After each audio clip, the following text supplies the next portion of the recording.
This morning to talk about the ongoing turf war among illegal miners on the East Rand.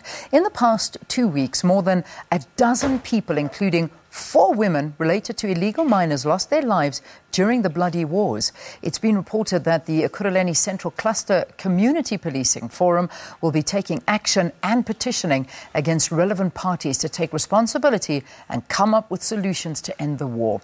Let us welcome the Mayor here in studio with us. Good to have you. Thanks so much for being our guest. Thank you very much. Before we start on this, I know that you want to send your condolences to the Masikela family. Yes, on behalf of the people of Ekurhuleni, we want to express and send our condolences to the Masikela family on the loss of our icon, and also wish the speedy recovery to Mzwandile Masina. We are here today to really talk about this issue that has caused so much pain in our community in Ekurhuleni. Yeah. As you know, that the issue of illegal mining, we have lost so many lives in our city. And we are now beginning to pull together all the law enforcement agencies, including our Metro Police, the SABC, intelligence, and we would want to call upon defense to also assist us, because this is a very complicated operation that is causing a loss of life in our city. Yeah. Why is it so complicated? And I suppose the question that I need to ask you is that this has been going on for years, this fighting amongst illegal miners. What is the problem? Why can't it get under control?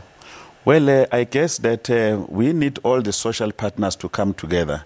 I think that there is a bit of irresponsibility on the part of the mining houses, because they are not coming to party in terms of ensuring that they stick to social labor plans that are agreed to by government, especially the Department of Mineral Resources. Hence, you have a number of these shafts that are easily opened by illegal miners, causing a very serious complication, because not all of us will understand how a shaft is looking like. Many of these activities, they happen underground. Some of the bodies are discovered. They are thrown out from the operations itself.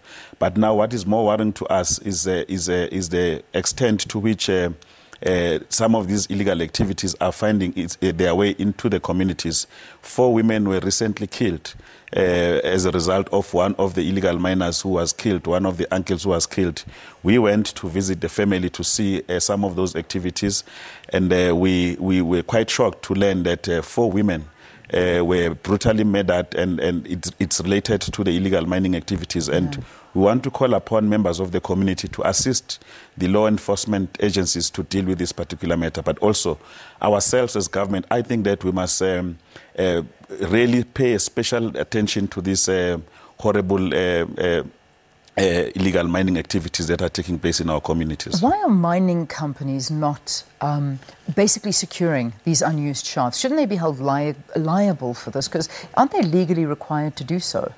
Well, legally they are, but there is very less that mining houses are doing. And that is why sometimes we say that capitalism is bad, because it's just, to them, it's just about extraction. And they leave those mine shafts the way they are. And, it's causing serious challenges to us as government, because at the end of the day, we are now left on our own as government, having to make sure that the welfare and the dignity of those 4 that have now died is taken care of. But mining houses are nowhere to be found. And we are making a call as government that through Department of Mineral Resources, the SABC and other law enforcement agencies, we've got to come together, because this issue has been going on for some time in Ekurhuleni. We're saying enough is enough. Let's pull our head together. Also call the mining houses themselves to come and be held accountable, because at the center of this, it is the activities that have to do with their mining shaft that is resulting into these many illegal mining activities. The communities as well, those ones that obviously are crying for help in this turf war. Do you think that they, by any chance, are actually complicit to this illegal mining? Well, for instance, it has appeared, it has allegedly appeared from the family that we visited that the uncle who died was complicit to the activities, and we don't know who else is involved in the same family, because there are many other investigations that are taking place. But the family members confirm that it would appear that the uncle who was part of the 7 who were killed underground and dumped above ground was actually involved in those activities. Now, we want to say to our communities, if we are aware of any wrongdoings from family members, it is important that we report, because as a result of just one person, 4 innocent lives were lost in our communities, and that should not have happened.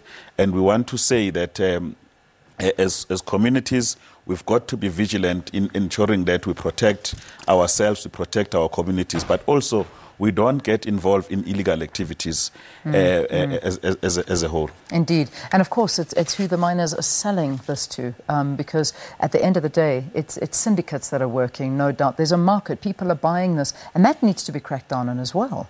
Yes, there is a provincial task team that is looking into the entire value chain and the network, and we hope that they can get into the real kingpins, because there is a market for it. There is no doubt about it. It has been going on for some time, and we are calling upon that task team to really leave no stone unturned in order for us to get to the bottom of this challenge, because many lives are being lost through these activities. All right, we leave it there for this morning. Thank you for talking to us. Ekurhuleni Mayor Mzwandile Masina talking to us about that ongoing turf war that's among illegal miners on the East Rand, and the crackdown that is needed, and the help between the mining companies, the SABC, and most importantly, find out who is actually buying these minerals, because at the end of the day, there's a big market and the demand is there, and it will continue.